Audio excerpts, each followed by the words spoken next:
definitely feels good, but I couldn't be more than the win. Like, it just feels good for the guys. Like, House, it feels good, so good for House.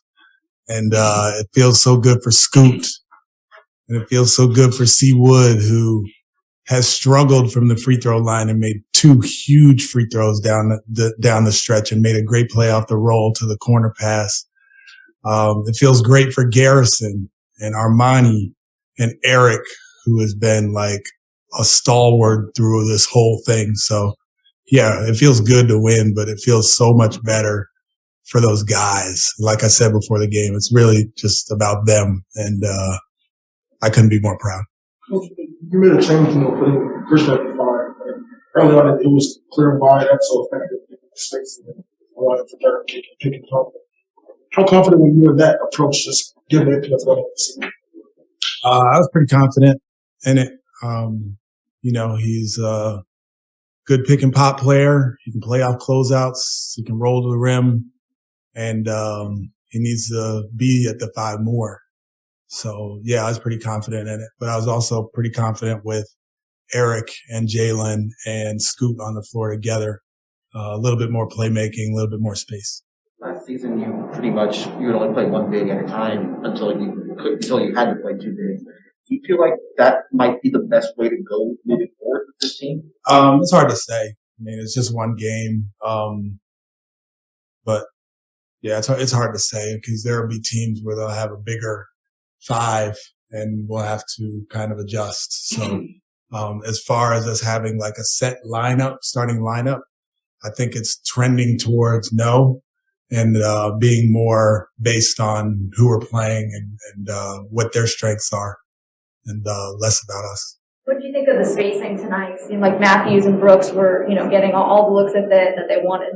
Yeah, it was good. Those guys spaced the floor well, gave us more room to drive the ball, gave Scoot a little bit more room to get into the paint, helped our roll game and pick and roll.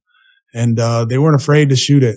And I love them both for that. They're not afraid one bit of the moment. And like I said, I couldn't be more proud of the group and each individual in the group. Hey, Coach, how did you like the fact that everybody got to the shooting spots and made almost every single shot, big shots after one? So how do you like the shooting that Coach? Yeah, I mean, it feels good. When you make 17 threes, it looks a lot better. I mean, we were getting some of those shots previously and shooting 25% instead of 47%. So yeah, we were in our spacing spots. It looked a lot better because we were making them. But like I continue to say, it's more about us doing things the right way and continuing to do it. And tonight was a good night. Let's have Kevin. Go ahead, Jackson.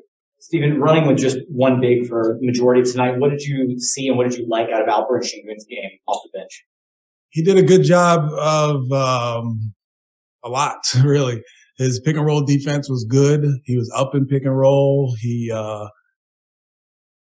switched when necessary and tried as hard as he could. And then on the offensive end, he just makes everybody else on the floor better. So whether he has the ball in the post and he is having a lot of help that has to be attentive to him, or he has the ball in the high post and he's making plays for others, he just has a way of playing that makes it easier for the other guys. And that's really needed. Like, we need guys who can help the others play well. And I thought he did that, and Scoot did that as well tonight.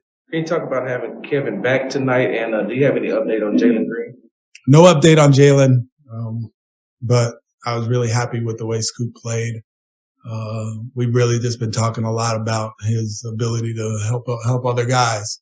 He had 9 assists tonight and stayed in the game, and even I think he could see like his focus, even when maybe he thought he would have had gotten fouled or whatever. He just stayed with it and didn't have one of those moments where he kind of dipped out of it and then came back. So yeah, for him to have 9 assists was huge for us tonight. There was a brief moment, Coach, in the fourth quarter where you had Wood and Sengun sharing the floor together. Mathews, Brooks, and KPJ. What were you looking for with that lineup specifically? Yeah, so KJ was out there. He'd been out there for a little while. They were really sagging in off of KJ, so thinking that Seawood might be able to stretch the floor a little bit more. That was my thought. You talked about Theis' professionalism after the Oklahoma City game. How tough is that for you to kind of basically have to shelve him for a game? It's really tough. I didn't really even plan on doing it, but Alpy played so well. So yeah, it's super tough. It's hard not to play House. It's hard not to play Theis tonight, and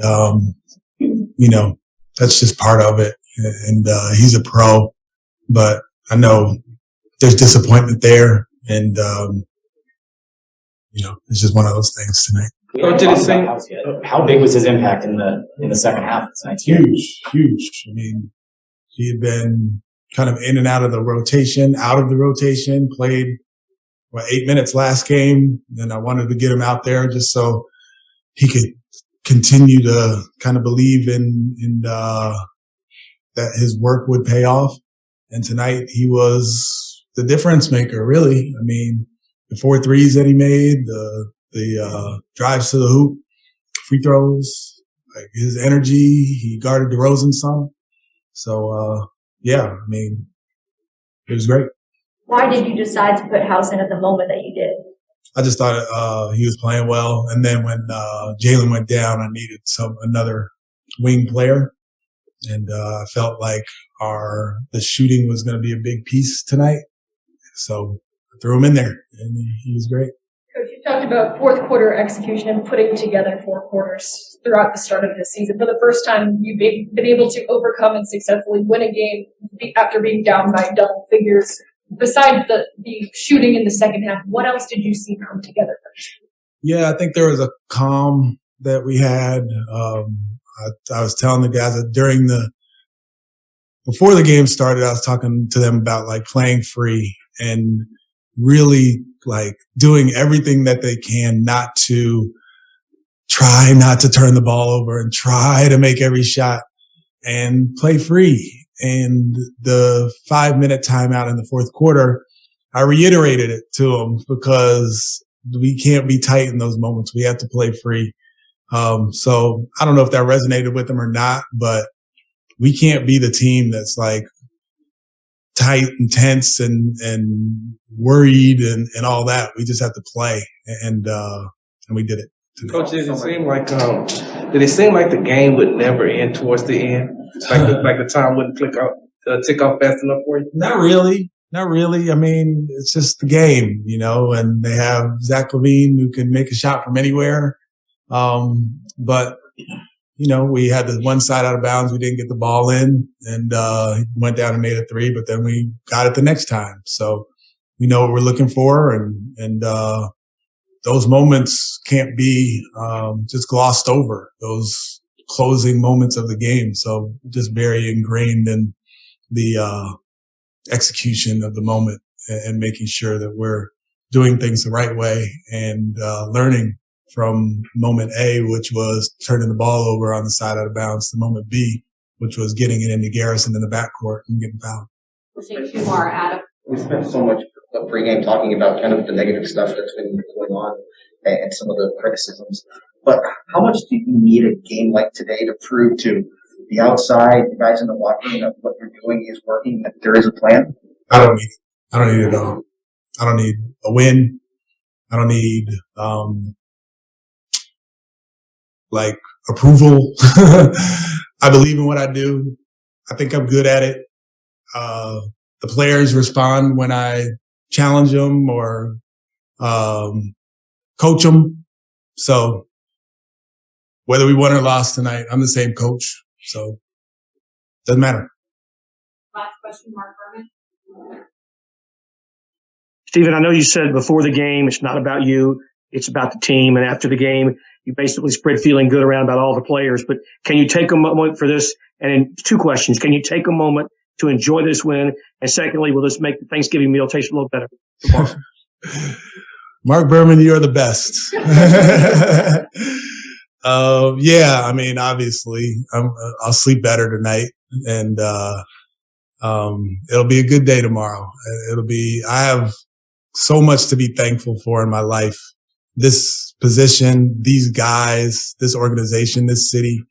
So yeah, it'll be great. I'll take a minute to enjoy it and, not wake up in the middle of the night. But, yeah, so much to be thankful for. Like we all have things to be thankful for. So it'll be a good day tomorrow. Thank you, Coach. Thank you. Thanks, Coach.